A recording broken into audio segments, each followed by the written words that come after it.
Thank you, man. And I think it's super important that we do have this reflection. I know we do kind of a smaller reflection every month, but having this quarter one and really understanding what we've achieved, what we need to do next, and the next steps are important.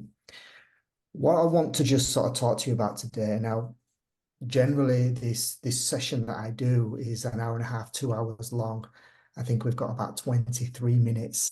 So it might be a bit of a whistle-stop tour through what we're going to chat about today. So for those of you who've been with us from December, January sort of time when we started this new section, looking at clarity and looking at how to live intentionally, aligned to our values and aligned to our goals and things like that, and not being driven by previous unhelpful values and goals that we've now moved on from.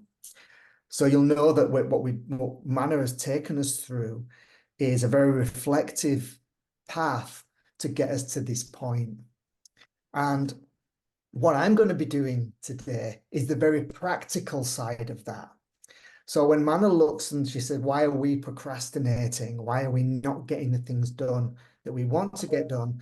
She sees that as a symptom. I'm putting words in your mouth here, but that's a symptom rather than the expression of it. So there's a reason why we're procrastinating and not getting things done. Now we're much more aligned, and for those of you who are new here, we have a whole list of videos from in our Facebook group from these intentional livings on clarity and getting to this point now. So the things that I want to take you through in the next few minutes is the very practical elements of that. So now it's about being able to get things done and what's stopping you on a daily basis to start achieving the things that you want to achieve and doing that. So this is for those that you don't know too much about me. This was my most requested session that I used to run when I was working in corporate, and I used to do corporate training, and it was my most requested session. I used to travel sometimes 2-3 states in Australia a week and run sessions around Australia. And this is the one that was most requested. So I'm going to go through some of that. And I've worked with this with corporates, and I've worked with it with entrepreneurs.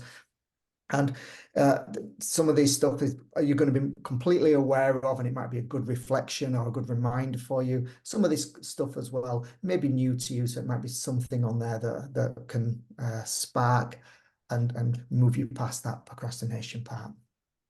So the session, I'll just share my screen. The session I want to share with you, again, it might seem, again, these are the slides that I used to use when I was in corporate, when I worked with entrepreneurs. So some of the wording may sound businessy when I talk about it, but it's really reflective of you where you are. And it really doesn't matter whether this is personal, business, or whatever that is for you. So I used to call this session, and I still do, of course, supercharged productivity. It's not something I've run recently, but it is a really effective session of just highlighting some practical tips and some practical lessons in how to move forward and actually just get stuff done.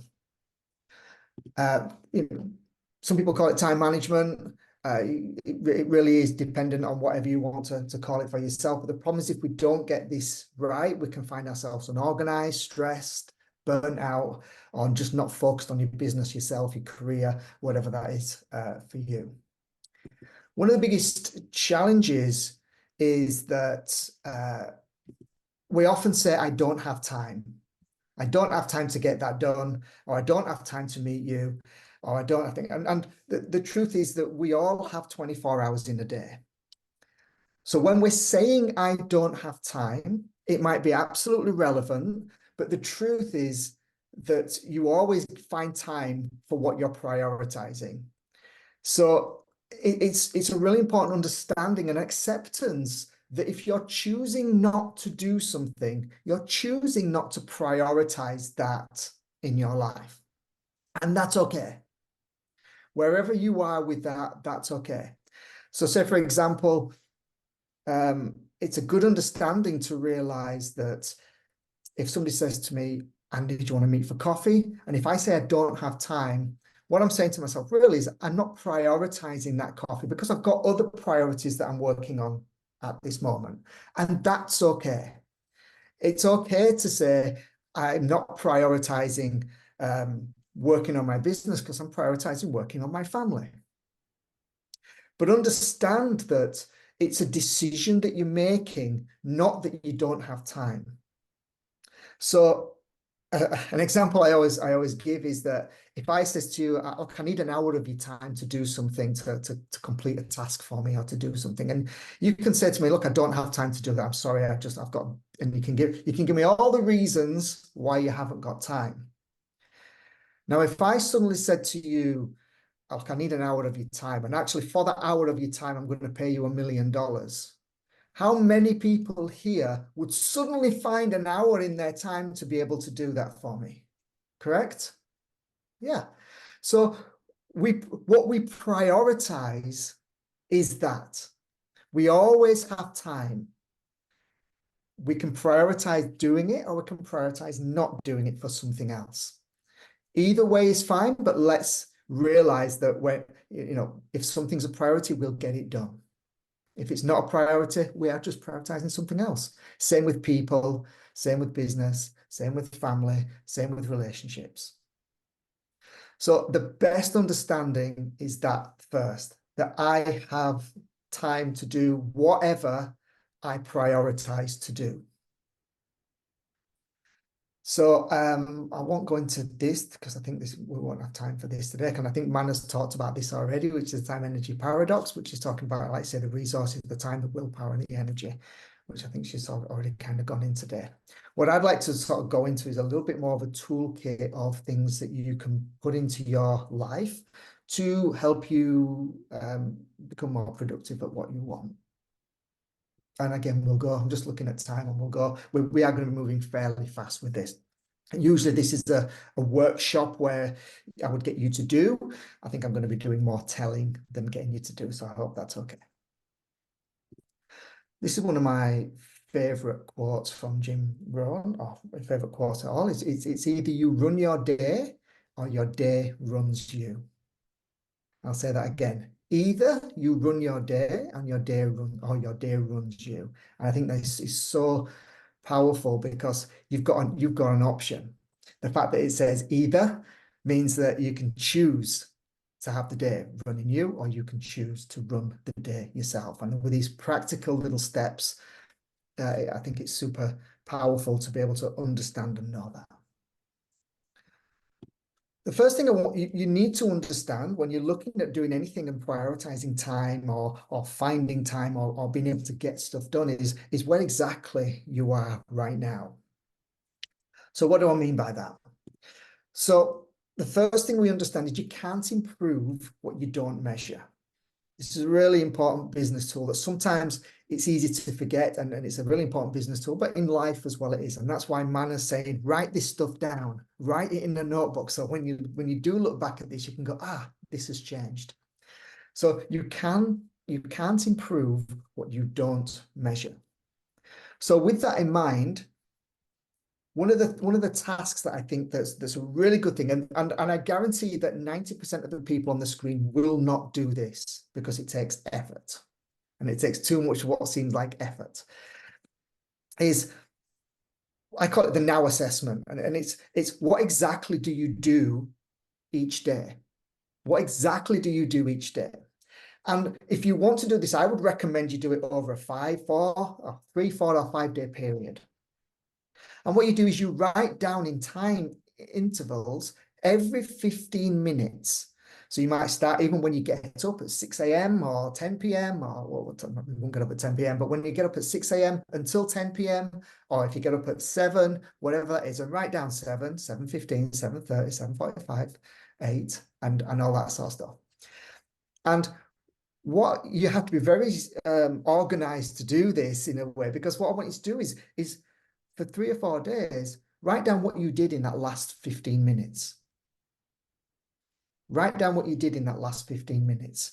So every time of day, so if you find yourself scrolling on social media, that can eat up time before you know what. And if it's, you're watching videos on YouTube or whatever it is, half an hour watching videos.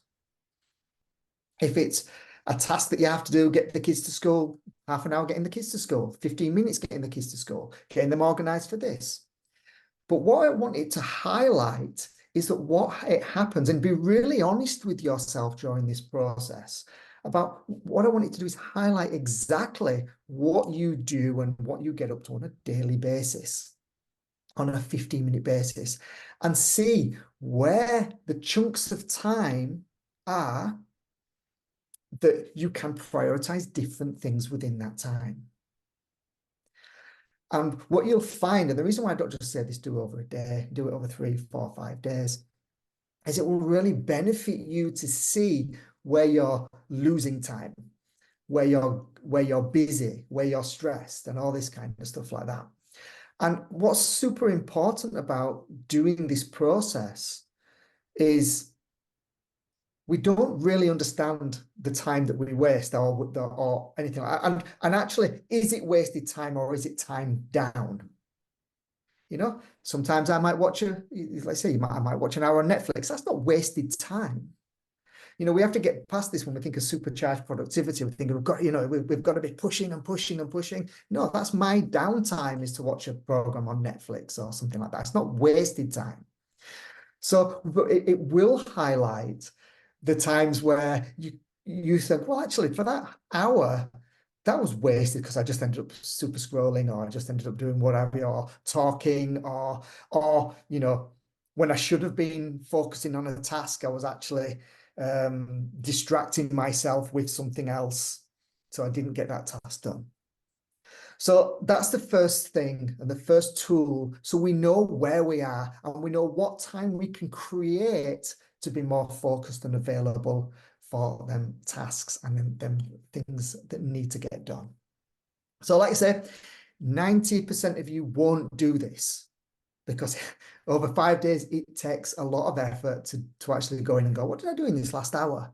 Well, I spent 10 minutes. I've just realized I've spent 10 minutes on Facebook or Instagram, and I've just realized I found myself, you know, making a cup of tea when really I needed to focus on doing something. You know, it's a bit like when you sit down to do something and you go, oh, well, I'll just go to the toilet first, so I know that then I can concentrate. And then you go, well, I'm feeling a little bit hungry, so I'll just get something to eat first, and then I can really concentrate. And the fact is that we do all these things, and then the distractions from what we should be doing and focusing. Of course, not that going to the toilet and eating isn't important, but it's about our distractions that we put in place first. Okay, so that's the first thing that I just wanted to talk about. The second is what we call the energy, or what I call the energy barometer. So what the energy barometer is knowing yourself, where you are, and at what times of the day you're productive and not productive. So this links into the last part, and that will give you some great information. But most of us will think to ourselves, I'm a morning person or I'm an evening person. Or, you know, so we'll go, I'm very productive here, or I'm not productive here, or I'm very good at doing this, or I'm very not good at doing that. So this is really about understanding yourself and when you can be most productive. And at the end of this, I think there's a little twist that will be quite interesting for you. So again, we're not going to go through this as a task, but it'd be good for you to write this down to understand and do it yourself. And the first thing is, what we do is we write a list, again, from getting up from 6 a.m. till 10 p.m., whatever that time is for you. And we write it in just hourly chunks this time. And next to each of the hours, we list how we're generally feeling at that time. So you might say at 6 a.m. I'm feeling hungry, or I'm feeling tired. Or at 10 a.m. I know I need something to eat, so I'm feeling hungry. Or at 9 o'clock I'm on fire. That's when I get all my best work done. You know, so and I want you to do that. You might be like, I spend 12 to 1 having lunch. That's okay. How am I feeling when I'm doing that? I'm reflective. At 1 o'clock, I'm feeling sluggish because I've just eaten and I've got to get back into work, or whatever that is. But be really honest again with yourself as you do this. You know, it might be that you find that at 3 p.m. you're feeling wiped out, or you don't really get going until 11 a.m. with you. Whatever it is, again, just be honest with yourself in doing that. The next then what you do is you list all the general tasks that you have to do during a day. And again, this is based again if you're at work, or if you're an entrepreneur and you're building a business, or you've got things that you've got to do for self-employed, whatever that is. So you list all the tasks that you have to do. So it might be answer emails, it might be send invoices, it might be attend meetings, it might be contact people, it might be send an email, it might be whatever that is for you. So list all them tasks that you generally do during that day. And then score each of them tasks, whether you absolutely hate it, score them out of 10, whether you absolutely hate the task or you love doing it. So 1 being absolutely hate, 10 being love doing that task. And there's a really important reason why we do this. Because what you have to understand is that we often, let me just see if it's on this next slide. Yeah, so I'll go into this first. So when you've done that, assess which tasks could be moved to a better time to help you be more productive. Okay? So what I mean by this is, so for me, I'll give you my example. I like to do my creative stuff. That's the thing that I will lean into more than anything, is doing something creative. What I lean away from is to do anything with figures or invoicing or any of that kind of side of the business. For me, is where I lean away from. So what tends to happen is I'm a morning person generally, so I'll get up and my natural lean is to do my creative stuff. So I'll be really energetic about, oh, this is great, and I'm getting all this done. And then when it comes to doing the stuff that I don't enjoy quite as much, what tends to happen is I don't want to particularly do that task. And I've left it to a time of day where I'm not quite as, on the ball, let's say.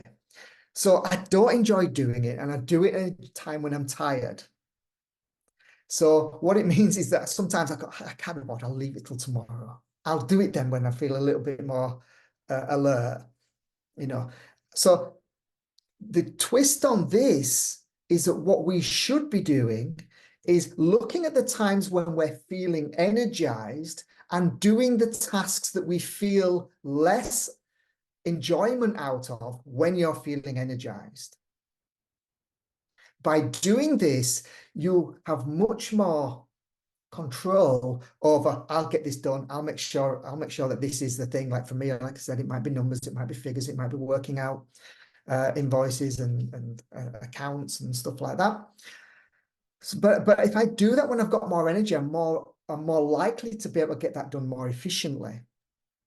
And what it also does, it has the benefit of me leaving them tasks that I enjoy the most to when I may be feeling a little bit tired or not quite as on the ball.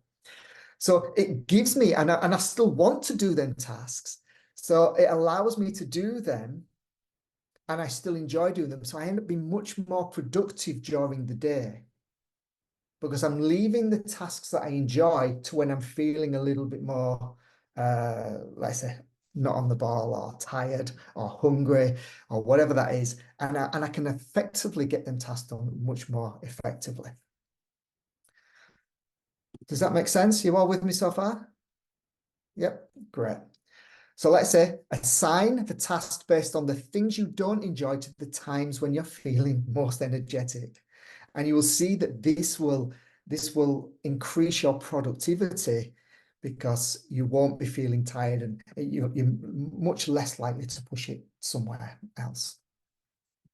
Now, I don't think I'll have time to go through all of this now, but I think what I'll do is I'll go through this one area that I think will be really good. And it's how most people set their to-do lists, if they set one at all. And let's be honest, most people don't set a to-do list. If you don't, it's super important that you do something like this. If you've never done one before, write it on paper. Don't have it as a thing on a computer where you can shut it down and not see it. Have something where it's going to be in front of you every day. So these are key elements to have an effective to-do list and to ensure that you get the things done on there as well, and it doesn't end up too long and too too clumsy, shall we say. So these are the simple keys to supercharge your to-do list. The first thing is create your list before you leave work, or if it's something that you're at home, create it before the next day. The task that you have to do in your next day. Now, I often get people saying to me at this point, well, I like to do mine in the morning. I go into work, and the first thing that I do is I'll sit there with a coffee and I'll create and I'll do what I've got to, I'll list out what I've got to do and what I've got to complete in that day. And, if that works for you, that's okay. But my suggestion would be this, and it's for a couple of reasons. It's so much more important if you have created your to-do list before you leave work or before that next day. And let's take it from a point as if you before you leave work. Because what happens is, if you create it before you leave work, when you come into work, you may sit down and you may get your coffee, but it means you hit the ground running when you're doing the task. Then you start your day by hitting that ground running. The second thing is that, and I used to get a lot of this again in corporate before I implemented any of this, was there'd be a couple of things that would happen. One is I would be thinking of tasks that I had to put on my list in the morning or I had to get done the next day. And that would disturb my peace when I left work. So I'd be sitting at home trying to watch TV, trying to spend time with loved ones and going, I need to get this done. I must remember I've got to do this. I can't forget this. Whatever it is, I've been putting it on my phone and doing all this. Or sometimes I'd even wake up during the night and go, and the first thing that would come to my mind is, you have to get this done in the morning. And then I couldn't sleep because I didn't want to forget not getting this done. So by putting it all in a list beforehand, it allowed me to be much calmer and in a much better space. And like I said, it allowed me to hit the ground running when I start work that next day. So it's a really super important thing to be able to understand. The second is to prioritize your list. So as you can see on this side, you should prioritize your list into a to-do list and a must-do list. Now, the keys on the must-do list is these are things, don't have any more than 4 or 5 items on your must-do list. So a to-do list is everything that you're going to get done. The must-do list is the things that you can't leave work without doing. Or you can't finish your day if you work at home or whatever. You can't finish your day unless they're done. If it's one thing, put one thing on there. If it's 3 things, put 3 things. But don't put anything on there that you're not going to get completed that day. So that's a really powerful way of making sure you don't overcomplicate, because when you see a lot of things in this to-do list here, it can be a little bit off-putting of getting things started. If you have these real priorities here, and like I say, I call it must-dos because I think it's I can't stop until I've done this task. That's a really powerful way to just segment your list without having a whole load of tasks there as well. And it gives you a set of priorities for that day. The next is always be asking yourself when you're doing this, what's the best use of my time right now? How can I best utilize my time in this list right now? And again, if we've done the work beforehand, when we talked about the energy barometer, then you'll understand that actually at this time I can do this. I know that I'm active between 9 and 11, so I can do this particular task that's on my to-do list, because that's going to take a little bit more thinking around that. So what's the best use of my time right now? And then the last is, and I don't know if any of you have come across this term before, I know some of you may have, some of you may not, but it's implement the 4 Ds when you're doing your to-do list. So what do I mean by that? It's great to have an amazing to-do list, isn't it? And it's great to be able to segment your day, but what happens during that day? Are you generally just left to get on with the things, or do people come on with other existing things that you have to get done, or they'll put things on your plate that need to happen, and that can disrupt your whole day. So what we do is we understand that while we're working on our to-do list, any other things that come in, an email that comes in, somebody coming to your desk, or someone tugging at your strings and asking for something, we implement what we call the 4Ds. The first of them Ds is, do I do it now? Generally, if it's a task that takes under 2 minutes, you may want to put it into the do it now task and get that done. Then you don't have to worry about it. You don't have to add it to your to-do list to do. Okay. Or if it's going to be something that takes your focus away from where you're at right now, ensure that you actually just add it to the list. The next is diarize it. So if I'm not going to do it now, when am I going to do it? Put it in your diary, put it onto the list of when you're actually going to achieve that task that somebody's asked you to do. And it allows you as well to be able to push back a little bit if somebody comes and gives you a priority that they need doing. It allows you to say, okay, I can't do that now, but let me diarize when I'll get that done for you. So it can be super, super powerful that way, just to be able to, keep your peace of mind and keep you on task of what you're going to do. It means that you've actually done something about that task, and let's just diarize it. The next is delegate. Is it something that's really important for you to do? Or is there somebody else who can do that sometimes maybe more efficiently, sometimes better? Sometimes it's not that importance for you to do it, so you can put it onto somebody else to do, and you can delegate that to them.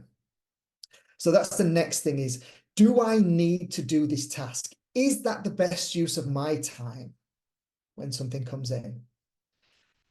So again, that's the next thing that I want you to do. Or the 4D is dump it. Something comes in, it might be an email from I don't know, trying to get you, telling you about a sale that you have to do something with. Let's dump it. I don't need that email. I've got it off of my mind, and I've got it out there. It can be anything. It could be, something coming in, somebody sending you a meme or a joke or a message. I don't need to worry about that. I've done it. Let's dump it. So it's off of your mind, off of your priority list and to-do list as well. So we either do it now, under 2 minutes, we diarize when we're going to do it, we delegate that task if we can, or dump it. So that's how you implement the 4Ds into your to-do list. So what that allows you to do is it allows you to be really efficient with your time. It means that we're dealing with a task that comes in whilst you're doing your to-do list, and the competing tasks that may happen. It allows you to really understand and keep on task for yourself. So hopefully what we understood about that is we've all got time. We've all got enough time to do the things that we need to do. It's our choice that we don't do that. And if we want it, if it's important enough, we'll find time to do it.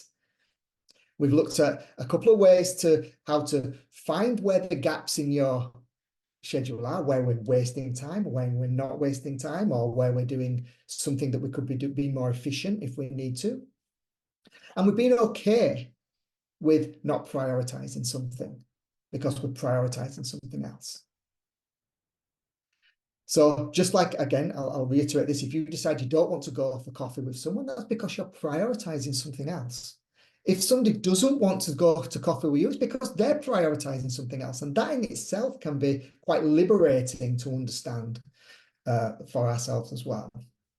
So I think that's a whistle-stop tour of what we've done. What I'd just like you to do, if it's okay, is just put in the chat what you're going to take away. What was a reminder for you of what you did before? And what's the one thing you're going to take away and help you to be more efficient in your time and to get these tasks done and to get all these things like I've written down from what Manna was talking about, and and ensure that our next quarter will be much more effective than what our last quarter was as well.